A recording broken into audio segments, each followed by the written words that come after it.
तो hey guys, कैसे हो? क्या क्रिस इवान के कैप्टन अमेरिका एमसीयू में हमें वापस दिखाई देंगे? एक्वामैन 2 की टेस्ट स्क्रीनिंग का लोगों का क्या रिस्पॉन्स आया? और डेयरडेविल बोर्न अगेन, डेडपूल 3 और डीसी के वंडर वुमन से भी अपडेट्स है। तो सारी ज्ञान प्राप्त करने के लिए वीडियो से लगे रहना।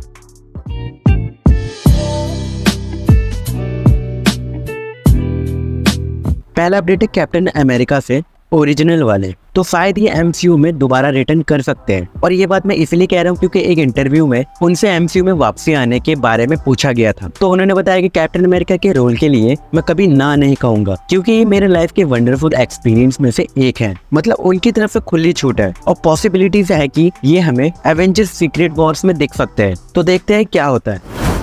इसके बाद आते हैं डेडपूल 3 पे। तो भाई कई दिनों से ये रूमर्स बहुत उड़ रहे थे कि डेडपूल 3 में हमें डैनियल रेडक्लिफ दिखने वाले थे, वो भी वुल्वरिन के अनदर वेरिएंट में। अगर आपको इन्हें पहचानने में दिक्कत हो रही हो तो लो आसान कर दिया। तो ये रूमर भी गलत निकले और जैसे ही इनका नाम हटा कि ये डेडपूल 3 में वुल्वरिन का रोल नहीं कर रहे, वैसे ही एक और नाम सामने आ गया और इस बार नाम कार्ल अर्बन यानी द बॉयज के बुचर का आया है। मैं तो कहूँगा ये सारे मिलकर हमें पागल बना रहे हैं। हाँ, अगर एंटनी स्टार का नाम सामने आता तो हमें भी मान भी लेते, क्योंकि इनका नाम पहले भी आ चुका है वुल्वरिन के रोल के लिए। नेक्स्ट है डॉक्टर स्ट्रेंज 2 से। तो doctor strange in the multiverse of the madness से कई सारे कॉन्सेप्ट आर्ट सामने आए हैं, जिसमें पहले जॉन करास्की के रेड रिचर का है, जिनके अलग अलग comic accurate costume design reveal हो गए हैं। और क्या आपको पता है डॉक्टर स्ट्रेंज 2 में स्पाइडरमैन का भी अपीयरेंस होने वाला था, लेकिन कोविड के दौरान इसमें कुछ चेंजेस किए गए और अपने स्पाइडरमैन के अपीयरेंस को स्किप कर दिया गया और इस पिक्चर में उसी सीन को दिखाया गया। और स्कारलेट विच के भी कई सारे अनयूज्ड कॉन्सेप्ट आर्ट है, जिसमें भाई वांडा का हॉरिफिक लुक दिखाया गया। और इसमें देखोगे तो वांडा का क्राउन उसके स्किन से अटैच हो गया है, जो कि यार सच में भयंकर लग रहा है। मैं तो सोच रहा नॉर्मल वांडा नहीं, सबकी कह के ले ली। और अगर वांडा इस मोड में आ जाती तो अपने डॉक्टर जादूगर को सच में मार के जॉम्बी बना देती। और वांडा के इस लुक के सामने आने पे कुछ फोर्स इसे लिलिथ के लुक से कंपेयर कर रहे हैं। और जो लिलिथ को नहीं जानते उनके लिए बता दूं, ये ड्रैकुला की बेटी है और ये जल्दी हमें ब्लेड की मूवी में दिख जाएगी। अब आते कुछ छोटे और इम्पोर्टेंट अपडेट्स पे। तो द मार्वल्स का बजट रिवील हो गया है। तो पहले ये रिपोर्ट निकल के आई थी कि इसका बजट $130 मिलियन का है, जिसके बाद ये मूवी एंटमैन से सबसे चीपेस्ट मूवी का खिताब छीनने वाली थी कि तभी इसका रियल बजट सामने आ गया, जो कि $275.8 मिलियन है। और ये सच में बहुत ज्यादा है। मतलब इस मूवी को ज्यादा मेहनत करनी होगी अपने बजट को कवर करने के लिए, और शायद ये कर भी ले क्योंकि ये मार्वल की मूवी है। और डेयरडेविल बोर्न अगेन, ये सीरीज नेटफ्लिक्स के डेयरडेविल से भी ज्यादा मैच्योर और डार्क होने वाली है। और आपको क्या लगता है मार्वल ऐसा कर पाएगा? और इसके एपिसोड्स को भी बढ़ा दिए जाएंगे।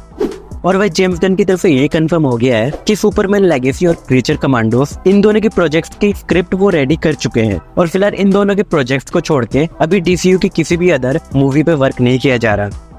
और सोर्स के अकॉर्डिंग ये कंफर्म हो गया है कि डीसीयू में गाल गडोट ही वंडर वुमन के कैरेक्टर को प्ले करेगी। इनके भी अलग ही ड्रामे चल रहे हैं, कभी कहते करेगी, कभी कहते नहीं करेगी, और फिर कहते करेंगी। और कुछ दिन पहले Aquaman and the lost kingdom test screening भी हुई थी, जिसमें ये आइडिया लग सके कि व्यूअर्स को ये मूवी कितनी पसंद आ रही है। और इस टेस्ट स्क्रीनिंग का रिजल्ट बहुत खराब निकला। कुछ लोगों को ये मूवी पसंद नहीं आई और कुछ तो वहाँ से उठ के ही चले गए, जिससे मूवी से रिलेटेड कई सारी बातें बनने लगी कि लोगों ने इस मूवी को एम्बर हर्ड की वजह से छोड़ा। और कुछ का कहना है ये मूवी ही बोरिंग थी। अब तो लगता है ये मूवी भी गई।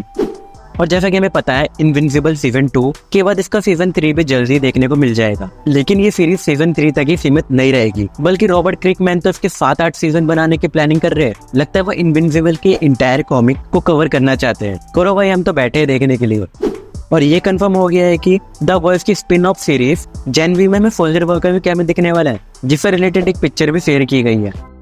और अब आते हैं एक्वामैन 2 पे। तो Aquaman and the lost kingdom के ट्रेलर में सभी फर्स्ट एक्वामैन के कैरेक्टर्स है। अनफॉर्चुनेटली एम्बर हर्ड भी है, बट पूरे ट्रेलर में एक आदमी मिसिंग था और वो है वॉल्को, जो कि एक्वामैन 1 में आर्थर का मेंटोर था। और ये हमें पूरी मूवी में भी नहीं दिखाई देंगे। और ये बात खुद जेम्स वान, जो कि इस मूवी के डायरेक्टर है, उन्होंने ही कंफर्म की है। और उनके ना होने का रीजन है स्पाइडरमैन नो वे होम, क्योंकि एक्वामैन 2 की शूटिंग भी इसी मूवी की शूटिंग के अराउंड ही हो रही थी, जिनकी वजह विलियम डेफो का शेड्यूल काफी बिजी हो गया और फाइनली उनको एक्वामैन 2 से हटा दिया गया।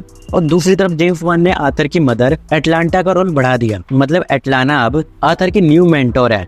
तो अब बात रही मूवी में वॉल्को के ना उपस्थिति को कैसे दिखाएंगे। तो जेम्स वान ने वॉल्को को ऑफ स्क्रीन में ही निपटाने का सोचा था। दरअसल होता कुछ ऐसा कि एटलांटिस में किसी वायरस के फैलने से उसमें वॉल्को की मौत हो जाती, लेकिन बाद में मूवी से उनके सभी मेंशंस को रिमूव कर दिया गया। तो बस आज के लिए बस इतना ही। वीडियो अगर पसंद आई हो तो एक लाइक कर देना, करते नहीं हो यार। और मैं मिलता आपको किसी दूसरे वीडियो में।